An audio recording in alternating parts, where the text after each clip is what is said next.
in England and Scotland per head, the COVID rates are a lot higher than over here. They're back in the sport. Why are our kids being punished? Why are our kids being treated like this? I think it's a disgrace. I really, really do. I really feel really strongly about this. There's kids out there at the minute self-harming themselves because they can't get to play sport. Gary, obviously we're talking about the campaign to get kids back in the sport. You put your name to a letter recently supporting that, and so did Kyler. Can you tell us a bit why you put your name to that letter? What your belief is in that whole issue? Yeah, well, I think there was a lot of people that put their names to that letter, and rightly so. Somebody that worked for our academy and has close connections with the academy, Stephen Atherton, is a solicitor, and a family contacted him looking to help bring the executive to court with a case on why they're preventing young kids from being involved in sport. And based on the scientific research that we've got, there is none to back up that there's any spread of the disease in sport outside. Yeah.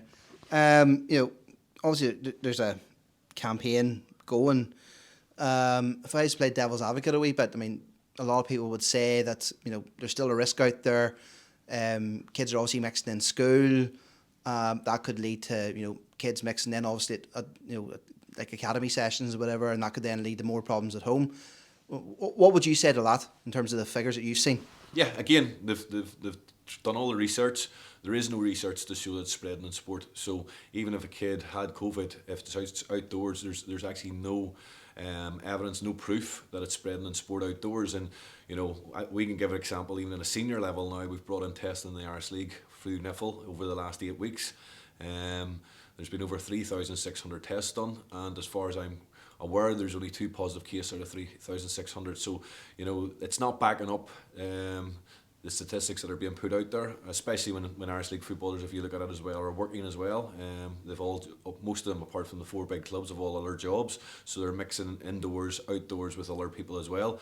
But we've been doing testing here at Glenavon Football Club now for 8 weeks, and the only one that we had was one player whose family contracted the disease, and obviously he got it from them. But as far as we were concerned, he was away from the club, so obviously the rest of our players have never tested positive for it.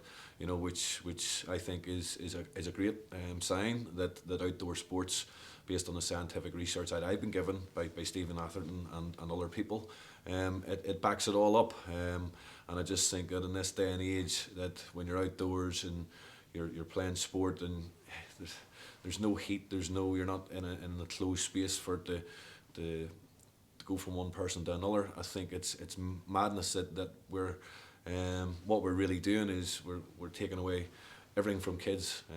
Mentally, we're destroying them. Physically, they're not getting any sport, they're not getting any activity of what they enjoy doing. And socially, it's been a mess as well. To back up your counter argument there, they're bringing schools back already, P1s, P2s, P3s. There's talk of them bringing back the older age groups before Easter, after Easter. So that's indoors, and there is data to back up that it gets spread indoors. But there's no data to back up that it's being spread outdoors whatsoever, and nobody can give that in sport. So what I can't understand is why these kids have had their lives taken away from them in a sporting sense for the last 4 or 5 months. It's basically what the government and what the people in power are doing is destroying kids' lives. I've got given a lot of information from Stephen, and it's quite alarming actually. There's kids out there at the minute self-harming themselves because they can't get to play sport. Now, if anybody in this day and age thinks that's right, based on the fact that there's no scientific research to back it up, that it spreads in sport, they need to take a good long hard look at themselves. As me for one, I've got 2 kids who play football, love football. I've seen a difference in them. They're not the same kids they were 6-7 months ago. They live for their sport, they live to play football, as do a lot of kids in this country. I'm not saying it's going to make every kid's lives better, but when you do have the opportunity to play sport outside, and the kids that do that, then they should allow them kids to do it, because even if it helps 50-60-70% of the kids, then of course that's a win-win situation, rather than have 100% of the kids all affected. And that's basically where we're at this minute in time, and nobody will tell me any different. us as adults, if you ask us all, has our lives been affected mentally, socially? We'll all say yes, that we're all adults. So if you're talking about kids here, they've been massively affected. You know, their school lives have been taken away from their friends in schools, and now their sports as well. And I just think they've had a double hit, and they've been confined to space. You know, people are coming out in the press, and medical people are coming out in the press and saying the best way to stop this is by staying fit, healthy. It's as good a way as preventing it and building up immunity towards it, that you don't catch it. But yet we're stopping kids from doing this. We're stopping people from doing this, and you know, for me, it's got beyond embarrassing, and the people that are making these decisions, for me, have to be answerable to all this. Yeah. Talking to Jason earlier on, I mean, one of the things he pointed out is that nobody's looking to go straight back into football, back the way they were before. What they're calling for is a COVID-safe sort of return to action for kids. I mean, I'm sure that's something you'd agree with. Yeah, listen, we've done that. We've done that whenever we were allowed to do it. I think it was for a month or so. Jason could probably tell you better with the academy. Just before Christmas, we were allowed back for a while, and they were allowed to train. Now, it was without a ball, which again, with the research that we have, it doesn't back up that they should be prevented from using a ball. They shouldn't be prevented from playing either. Where the problem would arise would be obviously if kids are sharing cars with other kids and parents, and that's again, I wouldn't advise that. And if the kids weren't in a situation that you can prevent that, then of course then that would be a different scenario. But if their own family can bring them to the game, they get out of the car, they go down onto the pitch, and then they play the football, they come back into their own car again with their own family again, then there's no cross contamination whatsoever. And for me, it's an easy way to sort it out, and there's no reason why you can't do that. We're doing that as adults, and it's not spreading, so why can't kids do it? It is, I don't know, it's embarrassing for me, and I don't understand in this day and age why people can stop you doing something when they don't have any medical evidence or research to back it up. I suppose, Gary, as well, the other thing, the COVID rates in Northern Ireland are currently lower than what they are in England and Scotland. Does that back up your point as well? Yeah, exactly. It massively does, because, you know, in England and Scotland per head, the COVID rates are a lot higher than over here. You know, we're in a lot better place than them. But yet, if you look at it, and you only have to look in the papers or anywhere, they're back in the sport. They're back in the sport. England's back in the sport a few weeks ago, and I think Scotland's back tomorrow in the sport. But yet again, it looks like for our kids, we're not going to be back after Easter. Why are our kids being punished? You know, why are our kids being treated like this? If England and Scotland can get back, and we all see how strict Scotland are on the COVID issues especially, where's the answer to why we're not letting our kids back? You know, again, only the people at the top can answer this. And again, it's in my pace and in my position, I think it's a disgrace. I really, really do. I really feel really strongly about this. And it's not often I come out and speak like this, but it's something that I really, really feel strongly about when other countries are in worse positions than us, and their kids are getting the privileges that we aren't. Can I ask you, as a football manager, are you worried that obviously you keep an eye, and you've always kept a close eye on the prospects coming out of the academy? Are you worried that this football club could possibly lose a generation of very good footballers due to what's going on? Well, maybe not so much a full generation, you know, but certainly we could lose a couple of age groups. You know, we could lose probably more so 4 or 5 players from every age group. That would be more realistic, you know, because listen, I keep going back to it, and I'm in a privileged position, and I've got 2 kids myself, and they're part of the academy. You know, I've seen the difference in them from when they were going to school, coming home, doing their homeworks, then they were going outside and playing football, then they were coming back in, getting their dinner, then 2 or 3 nights a week they were out playing football again. You know, their lifestyle, their mental side, everything was much, much better. Nowadays they're doing homeschooling at home, they're finished by 2 or 3 o'clock, then they might go out for an hour on their own, it's not the same. There's not the same enjoyment. There's not the same pushing them, because everybody knows when there's competition. Even in school, if there's a brainy kid sitting beside you in school, you want to be brainier than him. There's always a competition in that, and that helps you get better and improve. And as I say, with my kids now, they're going out and maybe playing football half an hour.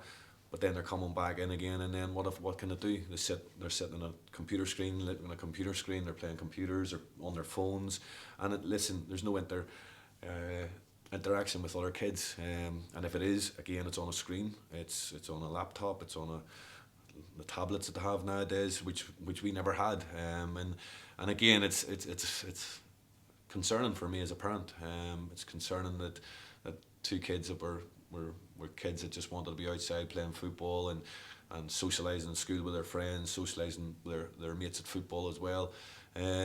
It's really concerning, and listen, the other side of it is, in this country as well, Northern Ireland especially, we've got one of the biggest suicide rates in Europe, so it's another really concerning point of view from it as well, when you're preventing these kids from helping them mentally by getting out, getting them exercise, mixing with their friends, everything that helps you as a person, to be mentally stronger and not to get into depression and the way that people end up, and get that horrible disease. I know that myself, because I've been through it myself as well. Everybody can go through it, and I know you can go through it. So I wouldn't want to think that my kids or anybody else's kids would be going through that.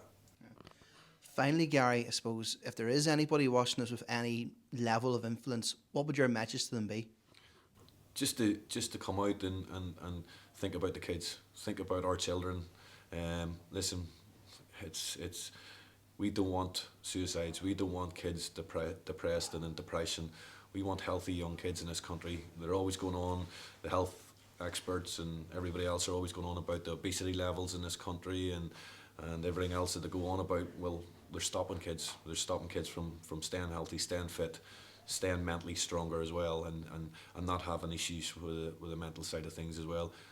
At this minute in time, they're all responsible for that. Every single one of them are responsible for that, without anything to back it up. And that's the scary thing for me, and as a parent, first and foremost, as a football manager, as somebody that wants kids to come through the system and play football and play for Glenavon Football Club. And even if they don't play for Glenavon Football Club, it's something that we have at Glenavon, and I'm really strong about. We want them to stay involved in football from it, whether they go and play in the Mid-Ulster League, whether they go and play in the Mid-Ulster 4th Division, whether they're going and play in the Championship, whether they're lucky enough to go and play in England, whether they go into another role in journalism in football or the media in football, or whether they go into coaching with younger kids. That's what we want for our kids in the academy. We always try. First and foremost, we know that every kid's not going to come through this academy and become a professional footballer, become a footballer for Glenavon Football Club. But we think we owe the kids, when they enter the door, that they get treated right, that we help them as much as we can to become a better person. If they've got issues mentally or anything else, we want to be there for them to help them with that. We also want to get them healthy. We want them to eat right. We want them to do everything right, and that makes them become a better person. And as I say, we want them to find their place in football, even if it's not at the top. That doesn't mean you're not successful. As long as you come in and you're able to play football match on a Saturday or be involved in football on a Saturday down the line, that's a success, because, as I say, in football, it's a big thing that the friends that you make, the friends that you make in football is unbelievable, and they're friends for life, and there's kids at our academy will meet somebody in their team and they'll be friends with them for the rest of their life, and that's the way it'll be, and the other side of it is, and I'm really strong on this one, we're always talking about cross community as well. We're talking about this country and the problems we have across community. Our academy is a prime example of it, and I go down and I see Catholic kids, Protestant kids, and they become best mates. There's no substitute for football when it comes to joining people together. And again, there's a year near enough now that we've stopped that. We stopped that as a government. We've stopped that. And for me, that's not on. We're looking to make this country a better place. We're looking to have people mixing together, get rid of all the bigotry and everything else that goes along with it. But yet, we're in a position where we can help with that and allow kids to play football and mix with different communities. But now that's been stopped for a year. That's been completely and utterly stopped. And again, it's another thing that we're looking improvements time and time in this country, and we're looking to make it better. But again, the people in powers to be are preventing all of this.